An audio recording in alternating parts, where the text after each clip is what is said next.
Assalamualaikum warahmatullahi wabarakatuh. Perkenalkan, nama saya Endang Agustin. Saya adalah mahasiswi Universitas Riau jurusan Administrasi Publik angkatan 2018.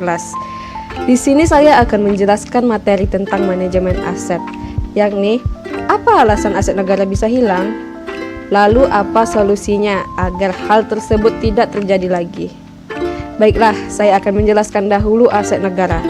Aset negara yaitu semua benda bergerak ataupun tidak bergerak, baik yang berwujud maupun tidak berwujud, dan mempunyai nilai ekonomis yang dibeli atau diperoleh atas beban APBN atau berasal dari perolehan lainnya yang sah.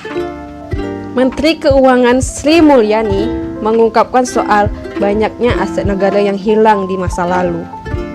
Indonesia, kata Sri Mulyani, kehilangan aset lantaran lemahnya pembukuan alias tidak adanya neraca keuangan pada masa itu. Kehilangan aset adalah kehilangan eksistensi aset dari pemegangan, penguasaan, kepemilikan, dan penggunaan aset oleh entitas. Tidak termasuk akuntansi kehilangan adalah penurunan nilai mata uang akibat perubahan kurs, kerugian selisih kurs, penurunan nilai guna aset tersebut, atau penyusutan aset tetap. Pada akuntansi penurunan nilai aset, aset tetap dimiliki oleh perusahaan. Bentuk fisik, aset mungkin tak mengalami perubahan, namun manfaat ekonomis menurun atau hilang. Sebagai misalnya, penggantian perangkat lunak.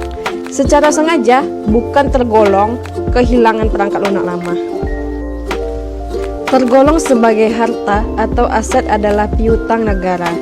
Piutang negara kepada wajib pajak yang tiba-tiba meninggal dunia atau hilang tanpa pewaris merupakan peristiwa kehilangan hak tagih.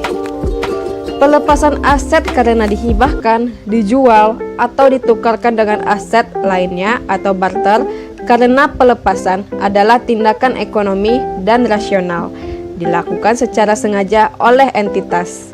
Sedangkan kehilangan aset adalah peristiwa di luar kehendak entitas pelaporan. Kehilangan fisik aset terjadi dalam berbagai bentuk. Misalnya, kehilangan fisik alamiah. Misalnya cairan alkohol persediaan menguap karena tutup kaleng atau botol tidak rapat atau kelalaian. Lalu, kebakaran, gempa bumi, banjir, tsunami, dan bencana lainnya yang melenyapkan aset tetap. Aset lancar termasuk uang tunai dan persediaan, kebakaran arsifaktur, tagihan asli yang dibutuhkan untuk penagihan, dan kartu piutang untuk pengendalian upaya penagihan, serta kerusakan tiba-tiba aset tetap karena meledak dan tabrakan. Pada peristiwa kehilangan akibat pencurian aset, akuntansi mencatat pada tanggal peristiwa pencurian atau pada saat diketahui barang hilang dalam tahun berjalan. Peristiwa tidak dicatat pada penutupan buku. Peristiwa tidak mengkoreksi laporan arus kas atau LAK secara langsung. Mengoreksi laporan realisasi anggaran atau LRA secara langsung, atau mengubah neraca tanpa melalui pembukuan. Sebagian pencurian dilakukan oleh karyawan. Pencurian diakui oleh pencuri dan pelaku menyatakan secara tertulis kesediaan mengembalikan. Dan akuntansi mengeluarkan aset yang dicuri dari pembukuan dan mencatat piutang sebesar kesepakatan penggantian oleh pencuri. Apabila pencurian diakui oleh pelaku dan pelaku pasang badan dan menyatakan tak bersedia mengembalikan atau tidak mampu mengembalikan, misalnya tak mampu mempunyai harta pribadi memadai untuk disita oleh negara, harus dijurnal pada tanggal kejadian untuk mengurangi saldo aset hilang tersebut. Misalnya uang tunai, dilaporkan oleh LAK sebagai arus kas keluar, dilaporkan oleh LRA sebagai pengeluaran tak beranggaran berdasar berita acara kehilangan kepolisian.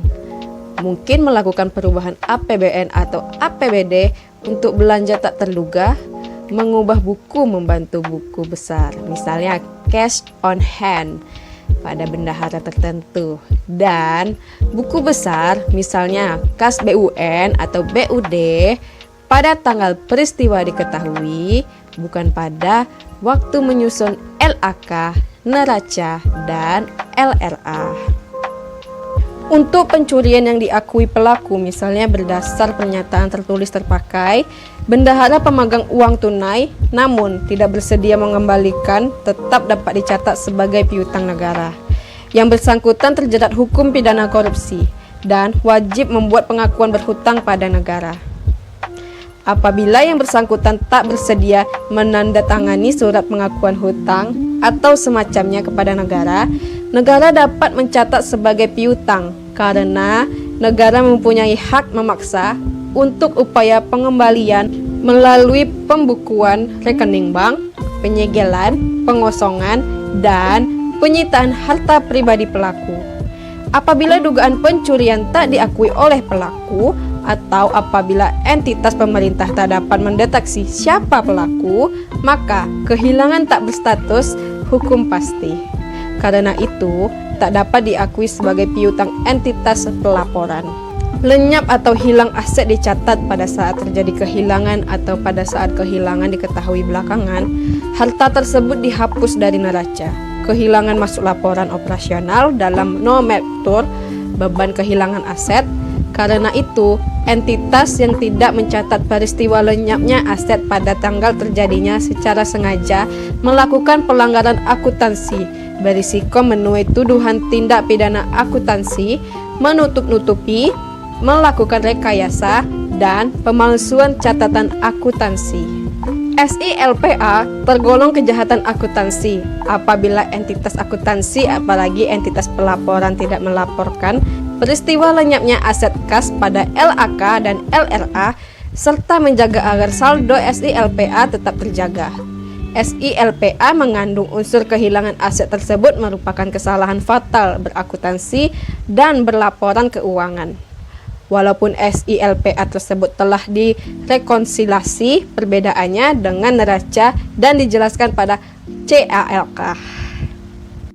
Berikut 5 cara menjaga aset agar tetap maksimal. Yang pertama, pahami histori aset. Dalam menjaga aset, langkah awal yang harus kita lakukan adalah mengetahui sejarah perkembangan aset kita itu sendiri. Berawal dari yang pertama, tahap perencanaan, yaitu pada saat mengidentifikasi permintaan atas aset itu sendiri. Lalu yang kedua ada di tahap pengadaan, yaitu saat aset itu mulai dibeli atau dibangun. Lalu yang ketiga ada di tahap pemeliharaan, yang ini saat mulai menggunakan aset tersebut. Lalu yang terakhir tahap penghapusan, yakni kita harus tahu berapa umur ekonomis telah habis dan kebutuhan aset tersebut telah hilang. Dengan kita memahami histori dari tahapan-tahapan aset tersebut, itu salah satu bentuk upaya kita dalam menjaga aset agar tetap utuh dan maksimal. Yang kedua, ketahui depresiasi aset. Seperti yang kita ketahui, depresiasi aset adalah kondisi menyusutnya penurunan nilai aset.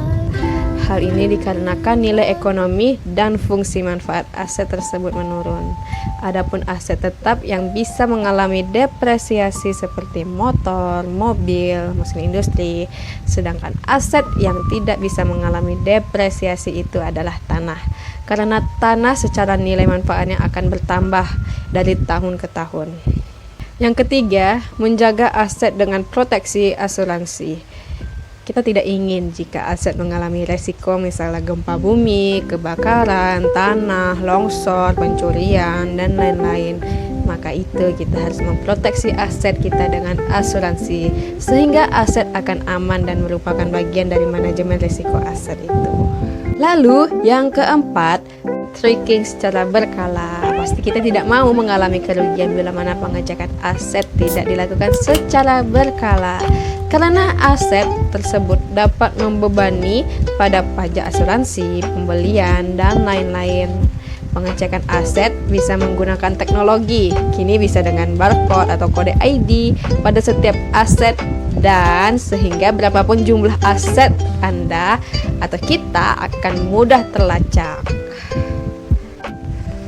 Yang kelima, yang terakhir, gunakan teknologi solusi manajemen aset otomatis. Kita tidak akan menghabiskan banyak waktu karena dengan sistem manajemen aset kita masih manual. Dengan solusi manajemen aset otomatis akan mengoptimalkan kita sebagai fungsi manajemen, yaitu planning, organizing, actualing, dan controlling. Biarkan sistem teknologi cloud yang bekerja secara otomatis dari mulai monitoring aset, pengecekan depresiasi, penjadwalan kontrak, analisis biaya, dan pembuatan laporan aset manajemen untuk laporan keuangan yang lebih lengkap dan akurat. Pemerintahan tentang kehilangan berdasarkan sistem pembendaharaan tentang kehilangan melibatkan berbagai pihak seperti Inspektorat Jenderal, Logistik, Bendahara, Kepolisian, KPK, BPK, dan lain-lain. Sekian dari saya, lebih dan kurang mohon dimaafkan. Wassalamualaikum warahmatullahi wabarakatuh.